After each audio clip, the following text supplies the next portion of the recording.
Казахстане у более чем 1300 товаров критического импорта обнулены таможенные пошлины. Таким образом, Министерство торговли и интеграции намерено сдержать рост цен и насытить рынок необходимым продовольствием.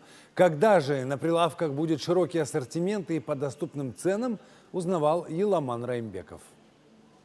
На прилавках магазинов Казахстана еще с марта прошлого года наблюдается ассортиментный голод. С полок исчезли товары многих крупных производителей. Люди жалуются на ограниченный выбор, особенно при покупке кондитерской и молочной продукции, косметики и средств гигиены. Рыбных продуктов стало меньше.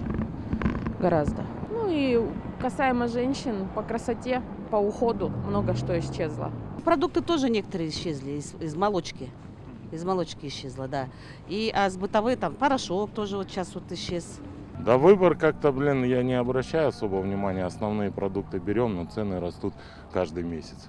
Ассортимент стал скудным из-за военного конфликта России с Украиной. С этими странами как раз и был хороший товарооборот. Теперь у северных соседей из-за санкций производство сократилось, а из Европы сейчас логистика обходится дороже. Все это вынудило правительство стимулировать бизнес-сообщество на открытие 70 современных овощехранилищ и производств по выпуску продуктов первой необходимости. А вот по товарам бытовой химии Казахстан до сих пор почти на 100% зависит от импорта. И по словам эксперта Эльбеги Абдиева, на налаживание отечественного производства потребуются годы. Специалист рекомендует правительству упростить требования маркировок по отношению к транснациональным компаниям и параллельно искать альтернативные источники. Мы совместно с Министерством торговли еще в ноябре-декабре начали эту работу, рассматриваем как вариант для импорта товаров такие страны, как Пакистан, Узбекистан, ну и другие страны.